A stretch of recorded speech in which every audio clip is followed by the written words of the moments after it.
ಬಸವಶ್ರೀ ಪುರಸ್ಕಾರ ಶ್ರೀ ವೀರೇಂದ್ರ ಮಂಗಳಗೆ ಔರಂಗಾಬಾದ್ ಮರಾಠವಾಡ ಮಹಾರಾಷ್ಟ್ರದಿಂದ ಇವರು ಆಗಮಿಸಿದ್ದಾರೆ. ಅಧ್ಯಕ್ಷರು ಅವರ ಕುರಿತಾಗಿ ಇದೀಗ ಹೇಳಲಿದ್ದಾರೆ. ಅವರ ಮನೆತನದವರು ಕೂಡ ಬುರಾಂಡೆ ಅಣ್ಣ ನಾನು ಮಾತನಾಡೋ ಕಾರಣ ಇಷ್ಟೇನೆ, ಅವರಿಗೆ ಕನ್ನಡ ಅಷ್ಟಾಗಿ ಅರ್ಥ ಆಗೋದಿಲ್ಲ. मला बहुत छान लगत आहे साहेब, ಖುಷಿ झालं. ಔರಂಗಾಬಾದ್ದಿಂದ ಇಷ್ಟು ಜನ ಅಲ್ಲಿಂದ ಬರಬೇಕಾದ್ರೆ ಸಾಮಾನ್ಯ ಕೆಲಸ ಅಲ್ಲ. ಅವರನ್ನ ಅಷ್ಟು ದೊಡ್ಡ ಆಸ್ತಿ ಬಹುಶಃ ನಾನಂತೂ ಕೊಡ್ತಿದ್ನೋ ಇಲ್ಲೋ ಗೊತ್ತಿಲ್ಲ. 3 ಎಕರೆ ಸಮಾಜಕ್ಕೆ ಕೊಟ್ಟು ಅನುಭವ ಮಂಟಪವನ್ನು ಕಟ್ಟಿ, ಅನುಭವ ಮಂಟಪದಲ್ಲಿ ಲಿಂಗ ಯೋಗಕ್ಕೆ ವಿಶೇಷ ವ್ಯವಸ್ಥೆಯನ್ನು ಮಾಡಿ, ಅಲ್ಲಿ ಹೋಗೋರು ಸುತ್ತಮುತ್ತ ಇರೋರು ಎಲ್ರಿಗೂ ಕೂಡ ಒಂದು ಅಪರೂಪದ ಸಾಧನೆಯನ್ನು ಮಾಡಿದ್ದಾರೆ. ಆಮೇಲೆ ಅವರ ವ್ಯವಹಾರಕ್ಕೂ ಕೂಡ ನಾನು ಹೋಗಿದ್ದೆ. ಇಂಡಸ್ಟ್ರಿ ಇತ್ತೀಚೆಗೆ ನನಗೂ ಕೂಡ ಅವರಿಗೆ ಉದ್ಘಾಟನೆ ಮತ್ತು ನನಗೆ ಮಹಾರಾಷ್ಟ್ರದಿಂದ ಸನ್ಮಾನ ಮಾಡಿದ್ರು. ಎಲ್ಲೋ ಕೂತು ಎಲ್ಲೋ ಏನೇನೋ ಮಾಡ್ತಾ ಇದ್ದಾರೆ. ಎಲ್ಲಿಯ ಅಮೆರಿಕ, ಎಲ್ಲಿಯ ನಮ್ಮ ಮೈಸೂರು, ಎಲ್ಲಿಯ ಹೀಗೆ ಮಂಗಳಿಗೆ ಅವರು ಇನ್ನೂ ಅನೇಕ ಜನ ಇದ್ದಾರೆ. ಮುಂದಿನ ವರ್ಷಗಳಲ್ಲಿ ದೇಶದ ಅನೇಕ ಜನರನ್ನು ನಾವು ತರುವ ಪ್ರಯತ್ನ ಮಾಡ್ತೇವೆ. ಆದರೆ ನಿಮ್ಮ ಸ್ಪಂದನ ಬಹಳ ಅವಶ್ಯ. ಅವ್ರಿಗೇನು ಈ ಪ್ರಶಸ್ತಿ ಅಲ್ಲ, ಬಸವ ಸಮಿತಿ ಕರೆದು ಅವ್ರಿಗೆ ಸನ್ಮಾನ ಮಾಡಿದೆ ಅಂದರೆ ಇನ್ನಷ್ಟು ಸ್ಫೂರ್ತಿಯಿಂದ ಮಹಾರಾಷ್ಟ್ರ ಪೂರ್ಣ ಬಸವಮಯವಾಗಲಿ ಅನ್ನೋದೇ ಬಸವ ಸಮಿತಿಯ ಇಚ್ಛೆ. Doctor Aravinda Anna Jattiji, doctor NG Govindappa Mahadevappa, doctor CM Kundagol, Shri Harish ji Hiremath, Shrimati Jaya ji Rajashekhar madam, Shri Shankar ji Gudas, Shri Shankar ji Biradar, बसोपीठ के सभी महानुभावों को मेरा प्रणाम. यहाँ जो भी शरण शरणी आए हैं उनको मेरा सादर प्रणाम. प्रथमतः बसव समिति द्वारा भारत के पूर्व राष्ट्रपति और बसव समिति संस्थापक सम्मानीय डॉक्टर BD जत्ती जी के 112वीं जयंती के महोत्सव तथा बसव समिति हरित जयंती समिति के इस अवसर पर आपने मुझे बुलाकर बसव श्री सम्मान से सम्मानित किया और आपने जो ये सम्मान दिया है उसके लिए मैं आप सभी का धन्यवाद करना चाहता हूं. और ये बसव कार्य में मेरे साथ देने वाले सभी सहकारियों का मैं आभारी हूं. मेरे लिए यह सम्मान दुनिया के सभी सम्मान में से सबसे बड़ा सम्मान है. मैंने कभी सोचा भी नहीं था कि ऐसा कोई सम्मान मुझे कभी मिलेगा. तो अभी ये जो मुझे सम्मान मिला है, इससे जो दायित्व है वो सम्मान के प्रति बहुत बड़ा है और समाज के प्रति भी इसके वजह से बड़ा है. इस दायित्व को पूरा करने के मैं पूरी तरह से कोशिश करूंगा. सबसे इम्पोर्टेंट ये था कि मैं महाराष्ट्र से हूँ. मेरी मदर टंग जो है मराठी है. वैसे तो धर्म लैंग्वेज जो है कन्नड़ा है, मगर हमने ये कर नहीं पाया, हम सीख नहीं पाए कन्नड़ी. हम कोशिश जरूर करेंगे कि कन्नड़ा भी सीख पाए, क्योंकि इतने बड़े बड़े वक्ता यहाँ से भाषण दे रहे थे और मुझे 10% में भी समझ में नहीं आ रहा था. और इसलिए मैंने अभी सोचा कि मराठी के जगह हिंदी में थोड़ा बात करूं. सबसे पहले मैं मेरा परिचय देता हूं. मैं वीरेंद्र गुरलिंगप्पा मंगल के छत्रपति संभाजीनगर अभी नामकरण हो गया, पहले औरंगाबाद नामकरण था. मराठवाड़ा रीजन महाराष्ट्र से हूं. वहां पे मैं एक छोटा उद्योग चलाता हूं. वहां पे हमारा प्रोडक्शन इलेक्ट्रिसिटी से जो है वो बनता है. और एक्चुअली मैं बेसिकली मैं लातूर से हूं. मेरा जन्म जो है लातूर में हुआ था. वहां लिंगायत कम्युनिटी काफी है.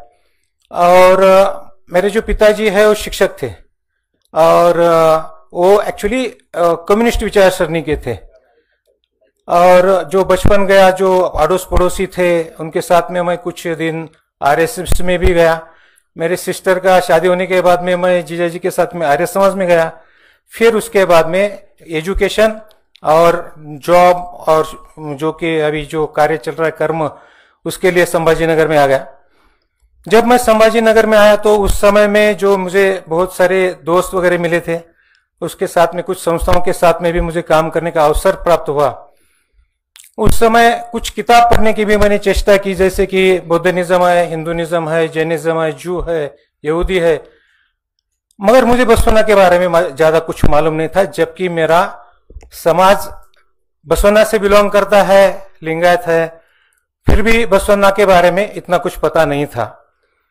फिर बसव समिति द्वारा जो मासिक आता है बसव पथ, और वचन जो ट्रांसलेटेड हुआ था मराठी में, उसके कुछ कॉपी मिले, उसकी स्टडी किया थोड़ा। बसव परिषद के भालकी के जो संस्थान है उन्होंने बहुत बड़ा कार्य किया है इसमें, कि उन्होंने शरणियों के जितने भी साहित्य है उसको मराठी में अनुवाद किया है। सही में तो वो हमारे ऊपर बहुत बड़ा ऋण है, हम कितना भी कोशिश करें तो ये उपकार हम फेड नहीं सकते, क्योंकि उसके सिवा हमें बसवन्ना पता ही नहीं चलते थे। जब मैं यंग जिस कॉलेज के टाइम पे बौद्ध धर्म का थोड़ा दिमाग में चलता था कि सही मायने में ये धर्म काम करता है, मगर बसवन्ना के बारे में कब पता चला, जब ये बसव संदेश यात्रा आई, कुछ ड्रामा आ गए वहां पे, और बसव साहित्य मराठी में पढ़ने को मिला। उसके बाद में समझ में आया कि बसव फिलॉसफी क्या है। बसव फिर अरविंदानंद जत्ती के साथ में मुलाकात हो गई। हमने एक लिंगायत मंच बोल के कार्यक्रम किया था डिस्कशन के लिए, जो महाराष्ट्र में जो बसव फिलॉसफी पे काम करते हैं और जो भी लिंगायत फिलॉसफी पे वर्क करना चाहते हैं उनके लिए। तो बसवन्ना और उस टाइम में और एक चल रहा था, आप होरा बोलते उसको, लिंगायत धर्म स्वतंत्र महाअग्नि जो है, कर्नाटक से निकली और महाराष्ट्र में भी बहुत अच्छी तरह से वो फैल गई। उसका बेनिफिट पॉलिटिकली क्या हो गया मुझे पता नहीं है, मगर बसवन्ना क्या है वो लोगों को पता चल गया। लिंगायत कम्युनिटी महाराष्ट्र में कुछ मायना रखती है, ये भी गवर्नमेंट को समझ में आया, और उससे एक फायदा ये होगा कि बसवेश्वर आर्थिक महामंडल हमको मिल गया, और जो भी वहां के अभी रोजगार के जो इश्यूज है, बच्चों की पढ़ाई के इश्यूज है, उसमें थोड़ा बहुत सहूलियत मिलेंगी, ऐसा मैं समझता हूं। और जब बस अरविंदाना से हम मिले, और अरविंदाना से हमने ये अनुरोध किया था कि आप भी लिंगायत धर्म के मूवमेंट में थोड़ा बहुत सहकार्य करिए, तो अरविंदाना ने हमको बोला था कि बसवन्ना किसी धर्म के लिए नहीं है, पूरे मानव जाति के लिए है। और वो उनके विचार जो है मुझे इतना प्रभावित किए कि हमने भी सोचा कि लिंगायत धर्म के बजाय फिलॉसफी के ऊपर काम करेंगे। बसवन्ना के विचार आचार जो है वो किस तरह से लोगों में जाएंगे, जो तरुण है उनके तरफ कैसे जाएंगे। एक्चुअली महाराष्ट्र में क्या होता है कि जैसे कि मैं, मेरे जैसा तरुण जिसको हम लिंगायत से बिलोंग करने के बावजूद भी हमें अगर बसवन्ना समझ में नहीं आता, उसका रीजन ये है कि हम हमारी फिलॉसफी छोड़ के हमारे जो बच्चे हैं वो माँ बाप की एक गलती क्या होती है, गलती या जो भी उन्हें जो होता है संस्कार बोलो, महाभारत पढ़ाया जाता है, रामायण पढ़ाया जाता है, मगर बसवन्ना और शरणों के बारे में बताया नहीं जाता। अभी मैंने ये जो बच्चों को देखा खुशी को, ऐसे माँ बाप की जरूरत है कि जो बच्चों को बचपन में ही उनको बसवन्ना और शरणों के बारे में बताए, उनमें ये बसवन्ना क्या थे, उनकी सोच क्या थी।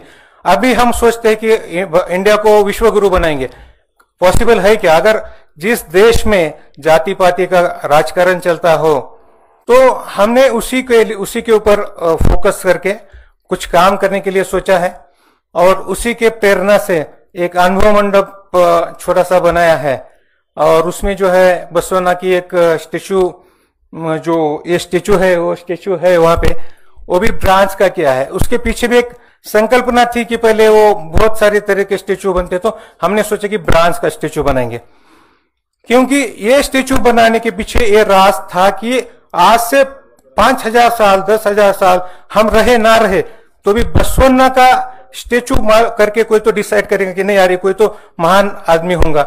तो मैं एक्चुअली बसव समिति को भी विनती करता हूं कि जिस तरह से वचन अभी अलग अलग लैंग्वेज में ट्रांसलेट कर रहे हैं, तो अन्ना जी इसको भी परमानेंट ऐसा हो कि मीडिया तो क्या आज है कल नहीं रहेगा पता नहीं है, तो ताम्रपट्ट पे या शिलालेख पे इसे वचन को करेंगे तो हो सकता है कि अगली पीढ़ी को भी पता चलेगा कभी ना कभी तो कि बसवन्ना के विचार क्या थे। और दूसरी चीज ये थी कि अभी जो है मीडिया का जमाना चल रहा है, तो बहुत सारे कर्नाटक के शरण शरणु है कि जैसे कि अभी किताब लिखते हैं, बहुत सारे साहित्य बनता है, तो उसे भी हिंदी और अंग्रेजी में ट्रांसलेटेड करके होना चाहिए। आप जो यूट्यूब चलाते हैं वो भी थोड़ा हिंदी में, मराठी लोग हिंदी समझ सकते हैं। और बसवन्ना अमेरिका तक चले गए, न्यूजीलैंड तक गए, मगर इंडिया में अभी जिस तरह से बसवन्ना के विचार जाना चाहिए उस तरह से गया नहीं, ऐसा मुझे खुद को दिल से लगता है। और ये हमारे सबका दायित्व है कि बसवन्ना को हर घर घर में पहुंचाना चाहिए। और एक बार सबका मैं धन्यवाद करना चाहता हूं कि ये पुरस्कार मुझे दिया। Thank you. ಜಯ ಬಸವ. ಇದೆಲ್ಲಕ್ಕಿಂತ ಹೆಚ್ಚಾಗಿ ನಮ್ಮ ಔರಂಗಾಬಾದ್ನಿಂದ ಬಂದಿರತಕ್ಕಂಥ ವೀರೇಂದ್ರ ಅವರು ಮಂಗಳಿಗೆ ನೋಡಿ, ಅವರು ವೀರೇಂದ್ರ ಅನ್ನೋದು ಅವ್ರ ಹೆಸರು, ಅವ್ರು ಮಾಡೋದೆಲ್ಲ ಮಂಗಳವಾದ ಕೆಲಸ, ಆದ್ರಿಂದ ಅದು ಮಂಗಳಿಗೆ ಉತ್ತಮವಾದ ಲೆಕ್ಕದಲ್ಲಿ ನೋಡಿ. ಭಾಷೆಗೆ ಮೀರಿದ್ದು ವಾಸ್ತವವಂತ ರೀತಿಯಲ್ಲಿ ಅಪ್ಪ ಬಸವಣ್ಣ ಮೊದಲು ಕಾಲಿಟ್ಟಿದ್ದು ಮಂಗಳವಾಡೆಗೆ, ಅಲ್ಲಿಂದ ಕಲ್ಯಾಣಕ್ಕೆ ಬಂದದ್ದು. ಇವತ್ತು ಯಾವ ಸೊನ್ನಲಾಪುರ ಅಂತ ನಾವು ಹೇಳ್ತೇವೆ ಅದು ಮರಾಠಿಯಲ್ಲಿದೆ, ಅದು ಸಿದ್ದರಾಮೇಶ್ವರರ ತಪೋಭೂಮಿ ಆ ಕಾರ್ಯಕ್ಷೇತ್ರ. ಹೀಗೆ ಕನ್ನಡ ಮರಾಠಿ ಅಂತ ಅನ್ನುವಂಥ ವ್ಯವಸ್ಥೆ ಇಲ್ಲ. ಅದ್ರ ಬಗ್ಗೆ ಹೇಳ್ತಾ ಹೋದ್ರೆ ಆಮೇಲೆ ನಿಮಗೆಲ್ಲ ಶಿವರಾತ್ರಿ ಹಬ್ಬ ಆಗಿದ್ರೆ ಎಲ್ಲ ಹೇಳ್ಬಿಡ್ತಾ ಇದ್ದೆ, ಯಾಕೆಂದ್ರೆ ನೀವು ಜಾಗರಣೆ ಮಾಡ್ತಾ ಇದ್ರಿ. ಆ ರೀತಿಯಲ್ಲಿ ಸಂಪೂರ್ಣವಾಗಿ ಕನ್ನಡ ಮತ್ತು ಮಹಾರಾಷ್ಟ್ರದ ಒಂದು ಸಂಪರ್ಕದ ನೆಲೆಯಲ್ಲಿ ಸಾಂಸ್ಕೃತಿಕ ಎತ್ತರವನ್ನು ಸಾಧನೆ ಮಾಡಲಿಕ್ಕೋಸ್ಕರ ಅನುಭವ ಮಂಟಪವನ್ನು ನಿರ್ಮಾಣ ಮಾಡಿರ್ತಕ್ಕಂಥ ಆ ವೀರೇಂದ್ರ ಮಂಗಳಿಗೆ ಅವರಿಗೂ ಸಹ ಸನ್ಮಾನ ಮಾಡಿದ್ದೇವೆ. ಇದೆಲ್ಲದರ ಜೊತೆಗೆ ಈ ಕಾರ್ಯಕ್ರಮದ ಹಿನ್ನೆಲೆಯಾಗಿ ನಿಂತು ಇದೆಲ್ಲ ಅಹರ್ನಿಶಿ ಒಂದೊಂದು ಸನ್ನಿವೇಶವನ್ನು ಜೋಡಿಸಿ ಇದಕ್ಕೆ ಒಂದು ಆಕಾರ ಕೊಟ್ಟು ನಮ್ಮೆಲ್ಲರ ಕನಸುಗಳಿಗೆ ಸಾಕಾರ ಸ್ವರೂಪದಲ್ಲಿ ದರ್ಶನ ಮಾಡಿಸಿದಂತಹ ನಮ್ಮ ಅರವಿಂದಣ್ಣ ಜತ್ತಿ ಅವರು. ಇಲ್ಲಿ ಜತ್ತಿ ಅವರ 112ನೆಯ ಒಂದು ವಿಶೇಷವಾಗಿರ್ತಕ್ಕಂಥ 112ನೆಯ ಜನ್ಮೋತ್ಸವ. ಅದೇ ರೀತಿಯಲ್ಲಿ ಬಸವ ಸಮಿತಿಯ ವಜ್ರ ಮಹೋತ್ಸವದ ಪ್ರಾರಂಭ